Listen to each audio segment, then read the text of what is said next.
Chemtrailing first came to my attention because I live in the southwest of France where we get a lot of high sunshine hours, and I worked outside all my life as a builder, so I was working weather dependent, and I would always be aware of whether it was going to rain or not, because if it was raining I was going home.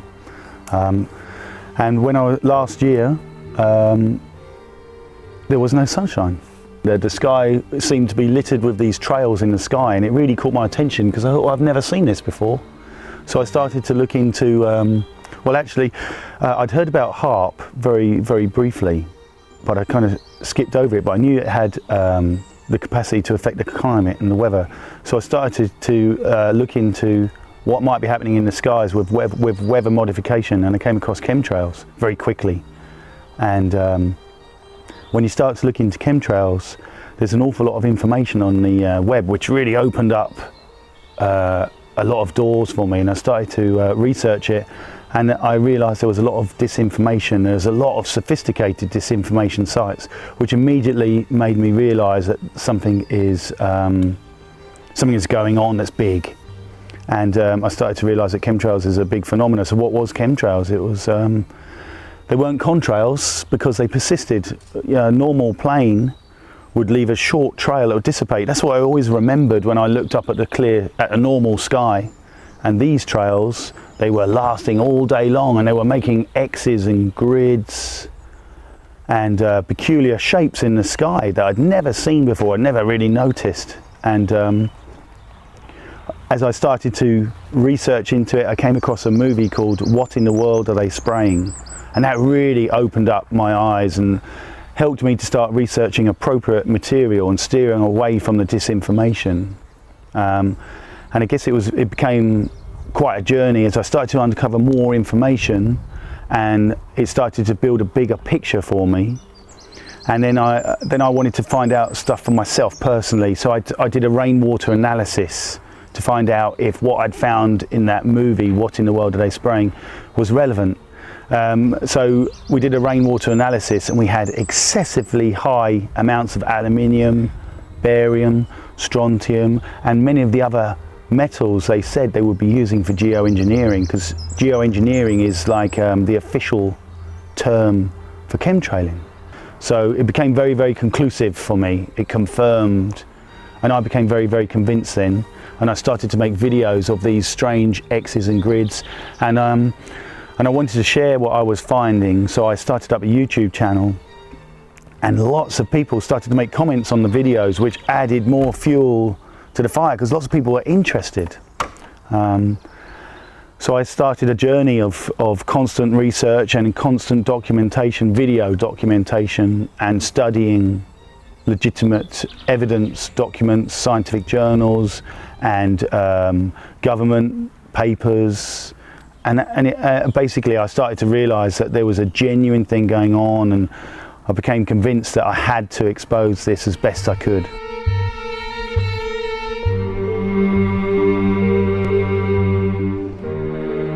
That was the amazing thing. As I started to look into it, I started to link up with people all around the world, because they were leaving comments on my videos, and I was absolutely amazed really that I was linking up with people all around the world. I'm linked up with people literally globally, in Japan, in Argentina, in Australia, in Canada, in the States, all around Europe.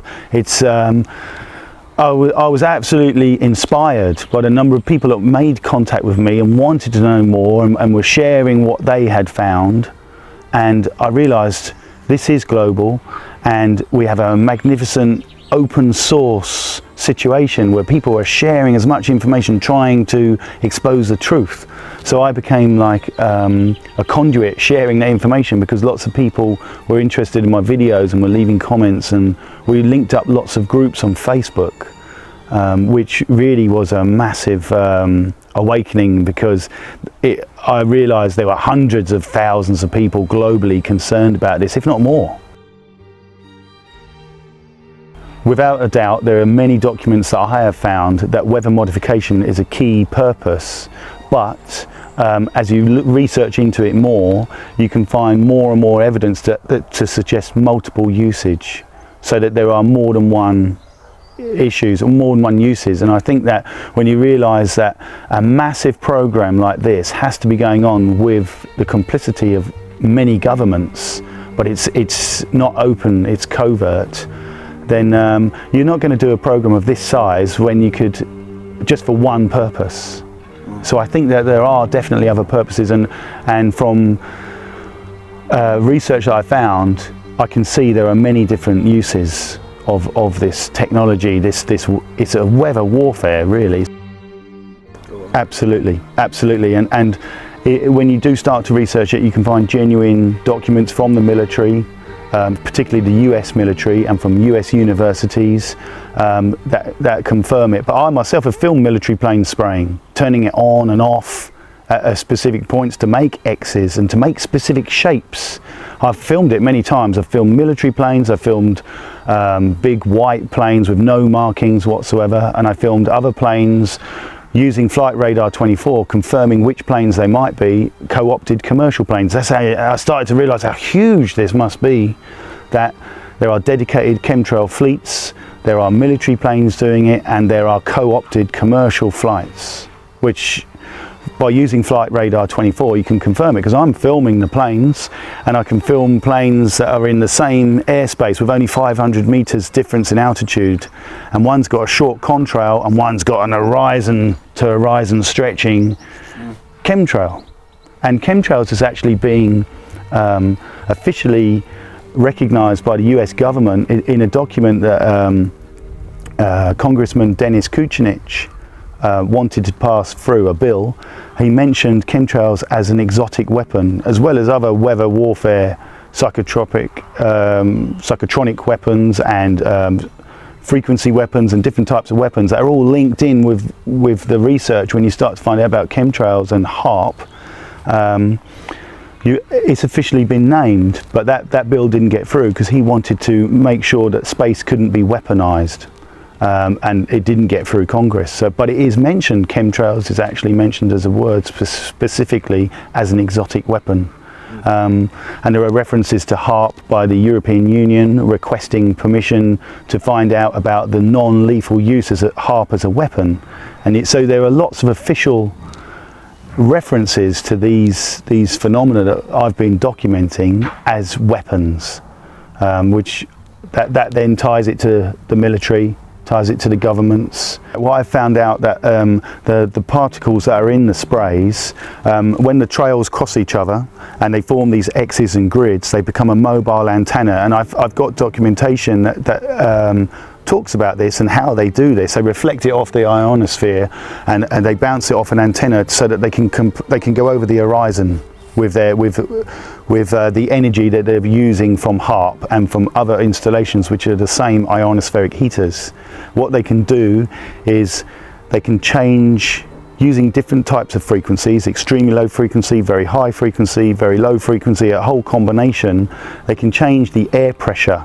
So what they can localize a pressure change, so they can create a high pressure in one location or a low pressure in another location, and they create something called an Omega block. And an Omega block can, by creating different pressure zones, you can keep a weather front in one location, or you can create a funnel effect and channel different weather into one location. So if you want to create, for example, a drought over Iran, because your governments are targeting Iran, and it's a weather warfare, they can create a drought, and they've been experiencing the worst drought they've ever had on record, so that their food production is hit badly. And because they've got sanctions, their imports and exports are monitored and they're being affected.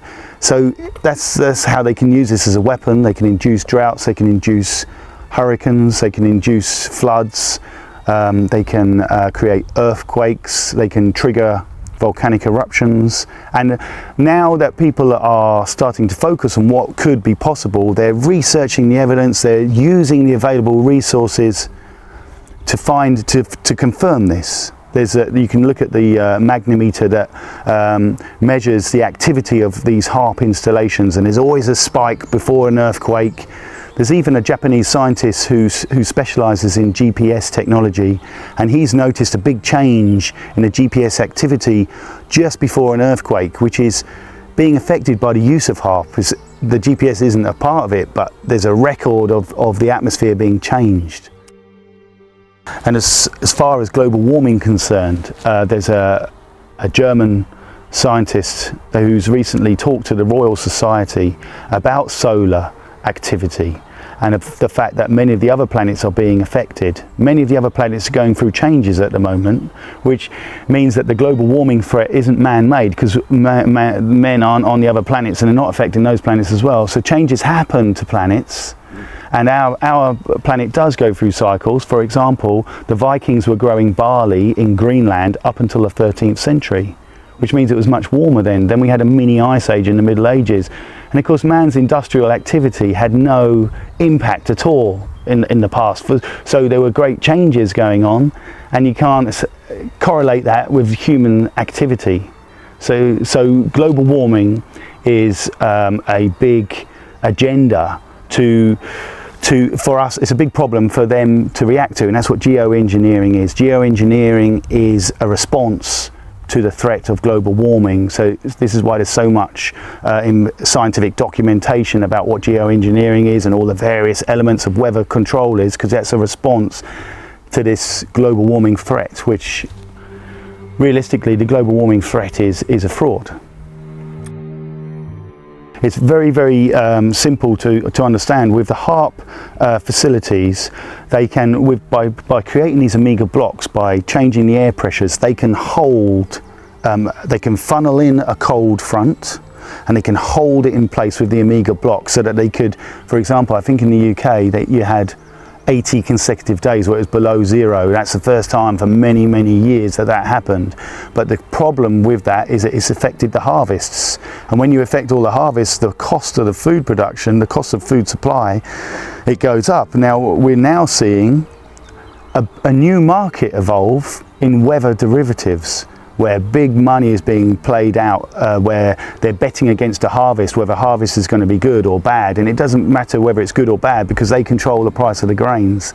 So this is how controlling food production is very profitable for those at the top, because they're betting, and they're betting against it. But so if they know that the weather's going to be bad because they're controlling the weather, or they're linked in, they're in correspondence with those who are controlling the weather, they can make huge profits, and they can increase the cost of living for everyone. So it affects everyone's lives. I mean, this isn't just a weather warfare against supposed opposition. This is weather warfare against all of us as individuals.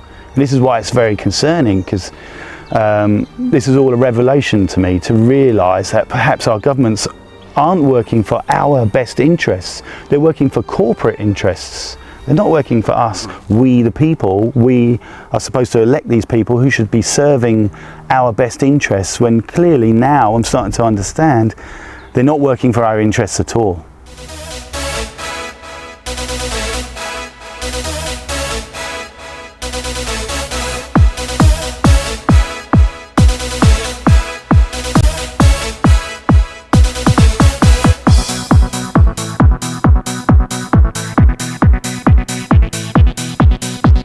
Yeah, okay folks, I'm here today in Hyde Park in London for a geoengineering protest demonstration.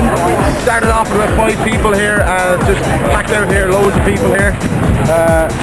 Interviews going on, live radio stream, police have been here moving on vans and all that stuff. That Chugaboom has been kicked on out here.